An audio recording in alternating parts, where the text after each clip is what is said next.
ధర పాలన తీసుకపోతామంటే ఈ ప్రజాస్వామ్యంలో అది సాధ్యపడుతుందా మీరు చెప్పండి. దానికి మళ్ళీ ఎన్ని హంగులు, ఎన్ని రకాలుగా, ఎన్ని కులాలు, ఎన్ని మతాలు ఎన్ని ఉన్నాయో మీరు గమనించండి ఒకసారి. దయాకర్ గారు మీరే ఉంటారు ఈ విషయంలో?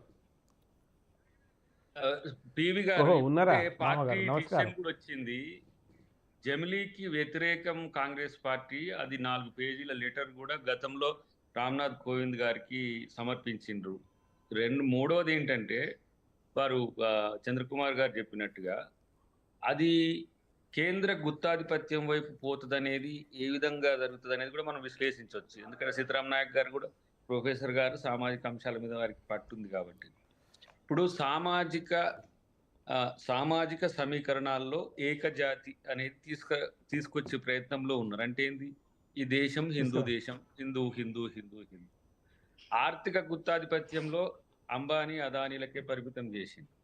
సామాజిక ఆర్థిక గుత్తాధిపత్యం తర్వాత రాజకీయ గుత్తాధిపత్యం రావాలంటే ఏం కావాలి? పవర్ మొత్తం వాళ్ళ సైడ్ రావాలి.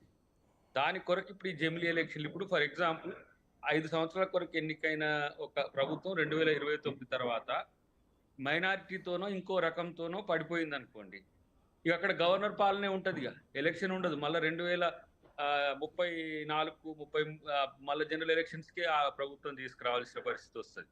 అంటే రాజకీయ అనిశ్చితిని సృష్టించిన వాళ్ళే రాజకీయ అనిశ్చితి గురించి భయపడుతున్నారు. 9 రాష్ట్రాల్లో ప్రభుత్వాలని కూల్చిన భాజపా ప్రభుత్వాలు కూలిపోతే ఎట్లా, మళ్ళీ ప్రజల సొమ్ము వేస్ట్ అవుతుంది కదా అనే ఉద్దేశంతో ఇదేదో మనం ఏంది నీతిగా నిజాయితీగా పరిపాలన చేసుకోవాలన్నట్టుగా చెప్తున్నప్పటికి కూడా అసలు ప్రభుత్వాలు ఇంకో ప్రభుత్వం పడిపోదనే ఆలోచనతో ఎట్లా ఉంది అది ఆలోచించాలి. కాబట్టి ఇప్పుడు ఒక్క నిమిషం దయాకర్ గారు, ఒక మనకి మాజీ కేంద్ర మంత్రి ఐఏఎస్ అధికారిగా కూడా పనిచేసిన జేడి శీలం గారు జాయిన్ అయ్యారు ఒకసారి. ఎందుకంటే కొంత ఎక్స్పీరియన్స్ ఉన్న జేడి శీలం గారు ఎట్లా చూస్తారు? ఈ జమిలీ ఎన్నికలు ఒక అడుగు ముందుకు పడ్డట్టుగా ఉంది. నమస్తే శ్రీనివాస్ గారు, నమస్తే దయాకర్ గారు, తర్వాత ప్రొఫెసర్ నాయక్ గారు, నమస్తే, తర్వాత జడ్జి గారు, అందరికీ నమస్కారం అండి. ముఖ్యంగా బిగ్ టీ వీక్షకులకు కూడా నమస్కారం. ఇది బీజేపీ మేనిఫెస్టోలో పెట్టారండి. వాళ్ళు అనుకున్నది చేస్తారు, that is what they been doing.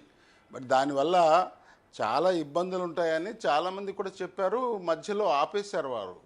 మళ్ళీ ఈ మహారాష్ట్ర ఎన్నికలు అయిన తర్వాత సడన్గా ఇది చేస్తేనే బాగుంటుంది, రాజకీయంగా బీజేపీ తప్ప వేరే వాళ్ళు ఉండకూడదు అనేటువంటి ఒక మనసులో పెట్టుకున్నారు వాళ్ళు. వాళ్ళ ఉద్దేశం అది.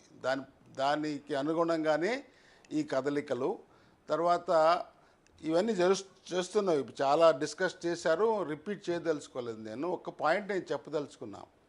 మీరు ఎన్నికలు 2-3 పాయింట్లు నాయక్ గారు చెప్పారు, కాంగ్రెస్ హయాంలో కూడా ఉన్నాయని. అప్పుడు ఈ 67 వరకు ఈ మధ్యలో హంగ్ అసెంబ్లీస్ ఎప్పుడు రాలా. అందుకొరకే అసెంబ్లీ పార్లమెంటు ఒకే టైం ఫ్రేమ్లో జరిగాయి. ఇప్పుడు దీనికి చాలా ఇబ్బందులు ఉన్నాయి. ఒకటేమిటంటే 18 అమెండ్మెంట్లు చేయాలి, దానిలో 15 కాన్స్టిట్యూషన్ అంటే రాజ్యాంగపరమైన సవరణలు జరగాలి. అదేవిధంగా రిప్రజెంటేషన్ ఆఫ్ పీపుల్స్